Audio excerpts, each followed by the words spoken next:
Hello everyone, welcome back to Learn with Mansi.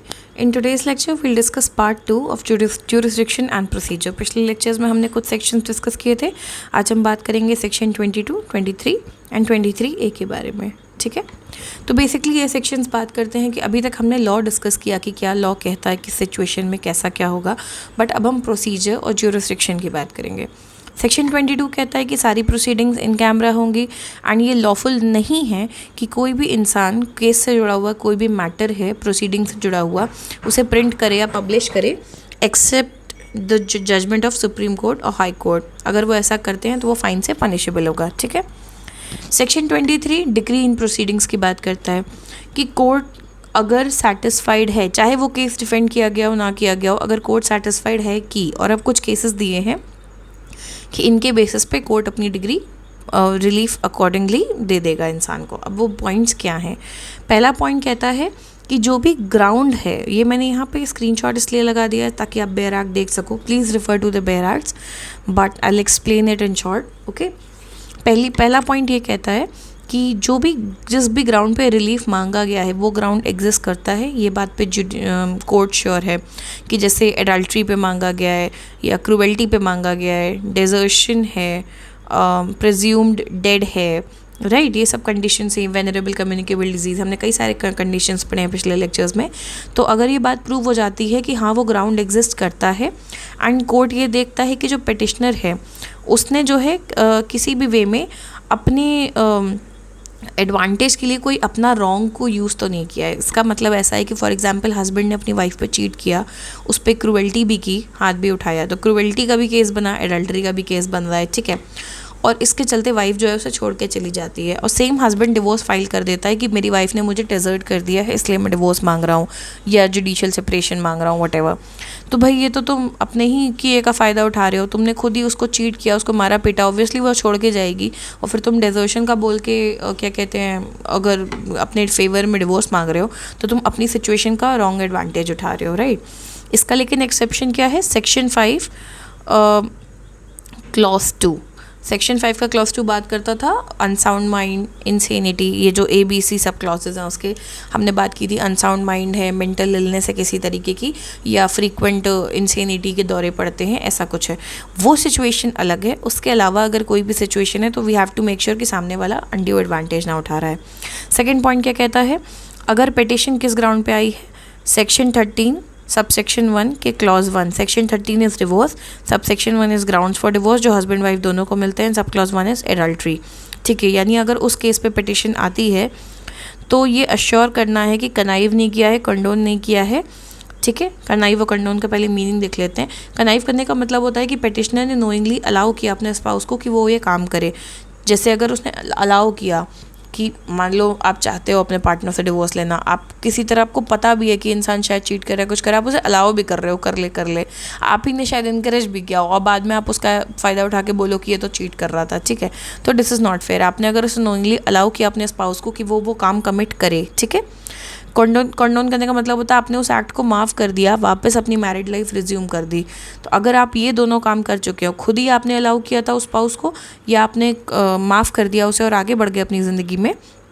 ठीक है, section ये क्लॉज 1 के केस में. ठीक है, सब सेक्शन 1 क्लॉज 1 में तो petitioner has not in any manner connived or condone to the act. ठीक है. ठीक है, और फिर नेक्स्ट है क्रूएल्टी. अगर क्रूएल्टी के केस में केस आता है तो ये अश्योर करना है कि कंडोन नहीं किया है. यानी सामने वाले ने मान लो आपको कोई मेंटल टॉर्चर किया है, क्रूएल्टी की है आपके साथ और आप उसे माफ़ कर देते हो, ज़िंदगी में आगे बढ़ जाते हो, शादीशुदा ज़िंदगी जी रहे हो, तो फिर आप बाद में उस पर कंप्लेन नहीं कर सकते.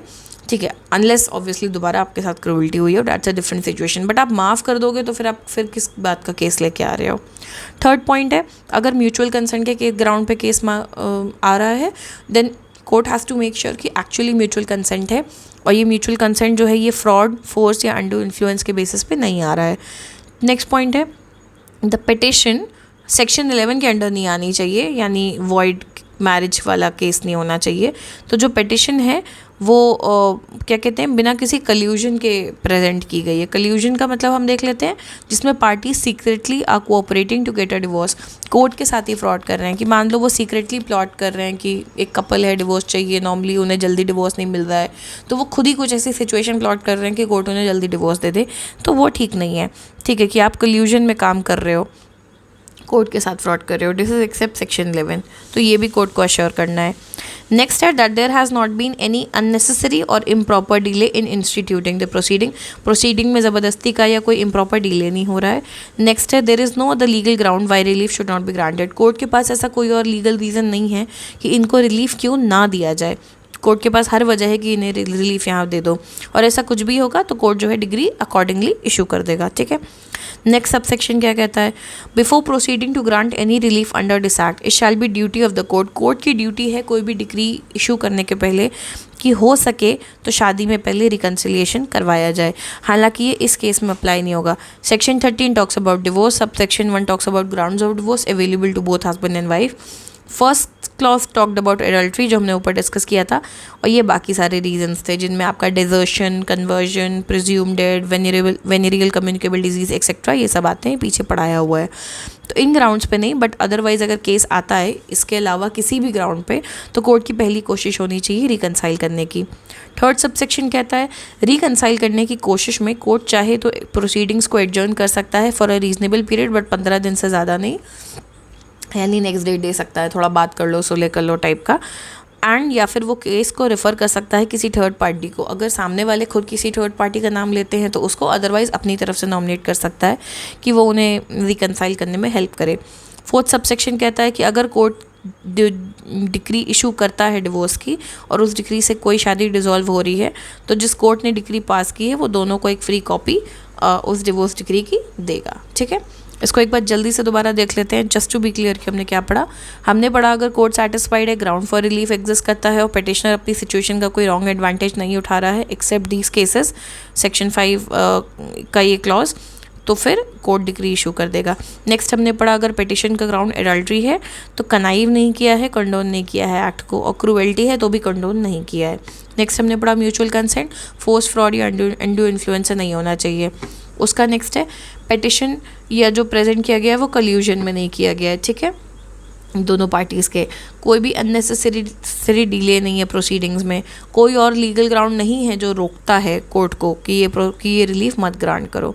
सेकंड हमने पढ़ा कोर्ट की ड्यूटी है रिकनसाइल करने की। रिकनसाइल करने के लिए कोर्ट एडजर्न कर सकता है प्रोसीडिंग ज़्यादा से ज़्यादा 15 दिन के लिए, या किसी थर्ड पार्टी को रेफ़र भी कर सकता है। नेक्स्ट हमने पढ़ा जो भी कोर्ट डिग्री पास हो रहा है वो फ्री कॉपी देगा दोनों पार्टीज़ को। ठीक है, आगे बढ़ते हैं।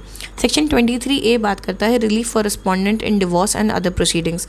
यहाँ पे बेयर एक्ट है, बट हम मेन बात समझते हैं। अगर डिवोर्स, जुडिशल सेपरेशन या रेस्टिट्यूशन ऑफ कॉन्जुगल राइट्स के लिए कोई इंसान पिटिशन देता है, जो पिटिशनर है वो पिटिशन दे रहा है कोर्ट में, तो जो रिस्पोंडेंट है और कोर्ट जो है उसको कोई रिलीफ ग्रांट भी कर देता है, तो जो रिस्पोंडेंट है वो ना सिर्फ उस रिलीफ को अपोज कर सकता है ऑन दीज ग्राउंड्स, ये ACD याद रखना। A इज़ एडल्ट्री, ठीक है, C is cruelty and D is desertion. ठीक है, एडल्ट्री, क्रूएल्टी और डेजर्शन, ये तीनों ग्राउंड्स पे रिस्पोंडेंट जो है ना सिर्फ उसको अपोज करेगा बल्कि काउंटर क्लेम भी कर सकता है। Basically if petitioners adultery, cruelty and desertion is proved, अगर रिस्पोंडेंट ने प्रूव कर दिया कि भाई सामने वाले ने एडल्ट्री या क्रूएल्टी या डेजर्शन में से कुछ किया था, ज़बरदस्ती मेरे पे केस डाल रहा है, तो कोर्ट जो है वो रिस्पोंडेंट को रिलीफ दे सकता है इस केस में। बेसिकली केस फाइल किसी और ने किया था, रिलीफ किसी और को मिला है। इसका एक एग्जाम्पल देखते हैं। एक बंदा है राज, इसने restitution of conjugal rights section 9 के अंडर पिटिशन डाली कि अपनी वाइफ के अगेंस्ट कि ये मुझे बिना किसी वजह के छोड़ के देखो चली गई है। ठीक है, मेरे कॉन्जुगल राइट्स रोके जा रहे हैं। ठीक है, वापस रिस्टोर किए जाएं। इस सिमरन ने कोर्ट में ये बात प्रूव कर दी कि राज जो है वो क्रूअल है, अब्यूजिव है या उसका अफेयर है। This is adultery, this is cruelty.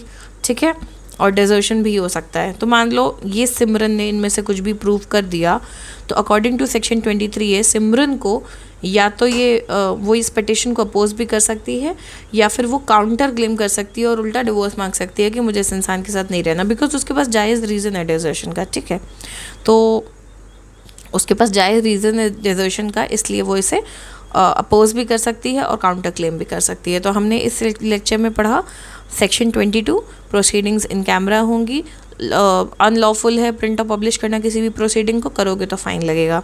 फिर हमने सेक्शन 23 में डिक्री इन प्रोसीडिंग्स पढ़ा कि कंडीशंस पढ़े, क्या कहते हैं, पहली कंडीशन हमने पढ़ी कि रिलीफ का रीज़न एग्जिस्ट करता है, यहाँ पे हमने लिख रखा है रिलीफ का रीज़न एग्जिस्ट करता है, अपने किसी रॉन्ग का फ़ायदा नहीं उठाया जा रहा है एक्सेप्ट दिस सिचुएशन। एडल्ट्री के केस में कनाइव नहीं किया है, माफ़ नहीं किया है, क्रूअल्टी के केस में भी माफ़ नहीं किया है, म्यूचुअल कंसेंट के केस में फोर्स ऑफ फ्रॉड या अनड्यू इन्फ्लुएंस पे म्यूचुअल कंसेंट नहीं है, पेटिशन में कोई कल्यूजन नहीं है, अननेसेसरीली डिले नहीं है, कोई और लीगल ग्राउंड नहीं एग्जिस्ट करता है, कोर्ट की ड्यूटी है रिकनसाइल करना, रिकनसाइल करने के लिए वो प्रोसीडिंग एडजर्न कर सकते हैं, पार्टी को रेफर कर सकते हैं, जो भी कोर्ट डिक्री पास कर रहा है वो फ्री कॉपी दोनों को देगा। एंड 23A में रिस्पोंडेंट को भी रिलीफ मिल सकता है, वो इसको अपोज कर सकता है इस रिलीज़ को, अगर एडल्ट्री क्रूअल्टी और डिजर्शन सामने वाले का प्रूव कर देता है तो उसको काउंटर रिलीफ भी मिल सकता है। ठीक है, नेक्स्ट लेक्चर में मिलते हैं। Thank you.